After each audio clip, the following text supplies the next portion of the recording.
ക്രിസ്തുവിൽ പ്രിയരെ, വചനയാത്രയിലേക്ക് സ്വാഗതം. ഇന്നത്തെ വിചിന്തന വിഷയം വിശുദ്ധ മർക്കോസിൻ്റെ സുവിശേഷം 6-ാം അധ്യായം 30 മുതൽ 34 വരെയുള്ള അപ്പോസ്തലന്മാർ പ്രേക്ഷിതത്വത്തിന് ശേഷം യേശുവിൻ്റെ പക്കൽ ഒരുമിച്ച് കൂടി തങ്ങൾ ചെയ്തതും പഠിപ്പിച്ചതും യേശുവിനെ അറിയിക്കുന്നതും യേശുവിൻ്റെ ജീവിതത്തിലെ തിരക്കേറിയ അവസ്ഥയെയും വിവരിക്കുന്ന ഭാഗമാണ്. ആദ്യത്തെ സുവിശേഷ പ്രഘോഷണ ദൗത്യത്തെ തുടർന്നാണ് ശിഷ്യന്മാർ യേശുവിൻ്റെ ചുറ്റും ഒരുമിച്ച് കൂടുന്നതും തങ്ങളുടെ സന്തോഷം പങ്കുവയ്ക്കുന്നതും. എന്തെല്ലാം ചെയ്യണമെന്നും എങ്ങനെ പെരുമാറണമെന്നും വ്യക്തമായി നിർദ്ദേശം നൽകിയാണ് യേശു ശിഷ്യന്മാരെ സുവിശേഷ പ്രഘോഷണത്തിന് അയച്ചത്. തങ്ങളുടെ ദൗത്യ നിർവഹണം എപ്രകാരമായിരുന്നുവെന്ന് അറിയിക്കാനാണ് ശിഷ്യന്മാർ യേശുവിൻ്റെ ചുറ്റും ഒരുമിച്ച് കൂടിയതും. വിശുദ്ധ മർക്കോസ് 6:7 മുതൽ 13 വരെയുള്ള വാക്യങ്ങളിൽ സുവിശേഷകൻ വിവരിച്ച ശിഷ്യന്മാരുടെ പ്രേക്ഷിത യാത്രയുടെ പരിസമാപ്തി ഇവിടെ കാണാൻ കഴിയും. 12 പേരുടെ സംഘത്തെ അപ്പോസ്തലന്മാർ അല്ലെങ്കിൽ അയക്കപ്പെട്ടവർ എന്ന് വിശുദ്ധ മർക്കോസ് വിളിക്കുന്ന ഒരേ ഒരു വചനഭാഗമാണിത്. മിഷനറിമാർ അല്ലെങ്കിൽ പ്രേക്ഷിതർ എന്ന വിശാലമായ അർത്ഥത്തിലാണ് ഇവിടെ അപ്പോസ്തലന്മാർ എന്ന പദം ഉപയോഗിച്ചിരിക്കുന്നത്. തങ്ങളെ അയച്ചവരുടെ അടുക്കൽ വന്ന് വിവരം ധരിപ്പിക്കുക എന്നത് ഔദ്യോഗിക സന്ദേശവാഹകരുടെ ഉത്തരവാദിത്വമാണ്. ശിഷ്യന്മാർ മടങ്ങി വന്ന് തങ്ങൾ പഠിപ്പിച്ചതും പ്രവർത്തിച്ചതും യേശുവിനെ ധരിപ്പിക്കുന്നത് അപ്പോസ്തലിക പ്രബോധനത്തിൻ്റെ ഉറവിടത്തെയും ആധികാരികതയെയും വ്യക്തമാക്കുന്നു. അത് യേശുവാണെന്ന് വ്യക്തമാക്കുന്നു. ഇന്നത്തെ തിരുവചനത്തിൽ ഭക്ഷണം കഴിക്കാൻ പോലും അവർക്ക് ഒഴിവ് കിട്ടിയില്ല എന്ന പരാമർശവും വിജന സ്ഥലത്ത് വരുവിൻ എന്ന പരാമർശവും അർപ്പം വർദ്ധിപ്പിക്കുന്ന അത്ഭുതത്തിലേക്ക് വിരൽ ചൂണ്ടുന്നു. യേശുവിന് അവരോട് തോന്നുന്ന അനുകമ്പയും അപ്പം വർദ്ധിപ്പിക്കുന്ന അത്ഭുതത്തിന് അടിത്തറയാകുന്നു. വചനത്തിൽ പറഞ്ഞിരിക്കുന്നത് ശിഷ്യന്മാർ തനിയെ വിജന പ്രദേശത്തേക്ക് പോയി എന്നാണ്. തനിയെ എന്നതിന് ഗ്രീക്കിൽ ഉപയോഗിച്ചിരിക്കുന്ന പദം കത്തിദിയാൻ എന്ന പ്രയോഗമാണ്. ഈ പ്രയോഗത്തിന് വേർപിരിഞ്ഞ് ഏകാന്തമായി രഹസ്യമായി എന്നൊക്കെയുള്ള അർത്ഥതലങ്ങളുണ്ട്. അധ്വാനിച്ച് ക്ഷീണിച്ച യേശുവിൻ്റെയും ശിഷ്യരുടെയും മാനുഷിക മുഖം നാം ഇവിടെ കാണുന്നു. അതോടൊപ്പം യേശുവിൻ്റെ ശുശ്രൂഷകർക്ക് വിശ്രമം നൽകുന്ന ഹൃദയവിശാലതയും ഇവിടെ കാണാം.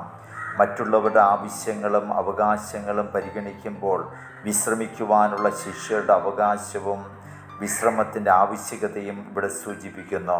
കൂടുതൽ കാര്യക്ഷമമായി പ്രവർത്തിക്കുന്നതിന് വിശ്രമം അനിവാര്യമാണ്.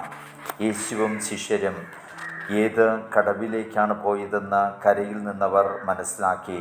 ജനം കരവഴി യേശുവിനും ശിഷ്യന്മാർക്കും മുമ്പേ കടവിലെത്തി അവർക്കായി കാത്തിരുന്നു. യേശുവിൻ്റെ യാത്രകൾ രഹസ്യാത്മകങ്ങളായിരുന്നില്ല. ജനങ്ങൾക്കറിയാമായിരുന്നു അവരുടെ നന്മയ്ക്ക് വേണ്ടിയായിരുന്നു.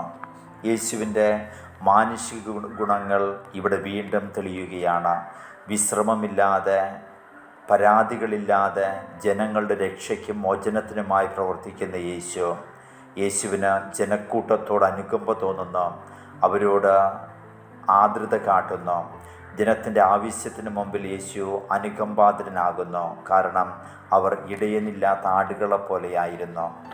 ഇടയനില്ലാത്ത ജനത്തിന് ഇടയനായി യേശു മാറുന്നു. സംഖ്യയുടെ പുസ്തകം 27:17 പറഞ്ഞിരിക്കുന്നത് പോലെ ഇസ്രായേൽ ജനം ഇടയനില്ലാത്ത ആടുകളെ പോലെ ആകാതിരിക്കാൻ അവർക്ക് ആ ഇടയനെ നൽകണമെന്ന മോശയുടെ പ്രാർത്ഥന യേശുവിൽ ഫലമണിയുന്നു. യേശുവാണ് ദൈവം നൽകിയ ഇടയൻ. വിശുദ്ധ യോഹന്നാൻ 10:11 പറഞ്ഞിരിക്കുന്നു, ഞാൻ നല്ല ഇടയനാണ്, നല്ല ഇടയൻ ആടുകൾക്ക് വേണ്ടി ജീവൻ അർപ്പിക്കുന്നു. ഇസ്രായേൽ ജനതയെ നയിക്കാൻ രാജാക്കന്മാരെയും ധാരാളം റബിമാരെയും നിയമജ്ഞരെയും നൽകി. എന്നാൽ അവർ അന്ധരെ നയിക്കുന്ന അന്ധരെ പോലെ അപകടകാരികളായി മാറി. 1 രാജാക്കന്മാരുടെ പുസ്തകം 22:17 പറഞ്ഞിരിക്കുന്നു, ഇസ്രായേൽ ജനം ഇടയനില്ലാത്ത ആടുകളെപ്പോലെ പർവ്വതങ്ങളിൽ ചിതറിക്കിടക്കുന്നത് ഞാൻ കണ്ടു. കർത്താവ് അരുൾ ചെയ്യുന്നതും കേട്ടു, ഇവർക്ക് നാഥനില്ല, നല്ല ഇടയന്മാരില്ല എന്നത് എക്കാലത്തെയും സങ്കീർണ പ്രശ്നമായി നിലകൊള്ളുന്നു. കൂലിക്കാരായ ഇസ്രയേലിലെ ഇടയന്മാർക്ക് പകരം ദൈവം തന്നെ നേരിട്ട് തൻ്റെ ജനത്തിൻ്റെ ഇടയനായി വരുന്ന ഒരു സുവർണ കാലത്തെക്കുറിച്ച് എസെക്കിയേൽ പ്രവാചകൻ്റെ പുസ്തകം 34 അധ്യായം പ്രതിപാദിക്കുന്നു. എസെക്കിയേൽ പ്രവാചകൻ്റെ പുസ്തകം 34:5-6 പറഞ്ഞിരിക്കുന്നു, ഇടയനില്ലാത്തതിനാൽ അവർ ചിതറിപ്പോയി, കാട്ടിലെ മൃഗങ്ങൾക്ക് അവ ഇരയായി തീർന്നു. എൻ്റെ ആടുകൾ ചിതറിപ്പോയി, മലകളിലും ഉയർന്ന കുന്നുകളിലും അവ അലഞ്ഞു നടക്കുന്നു. തുടർന്ന് എസെക്കിയേൽ 34:11 പറഞ്ഞിരിക്കുന്നു, ദൈവമായ കർത്താവ് അരുൾ ചെയ്യുന്നു, ഇതാ ഞാൻ തന്നെ എൻ്റെ ആടുകളെ അന്വേഷിച്ച് കണ്ടുപിടിക്കും.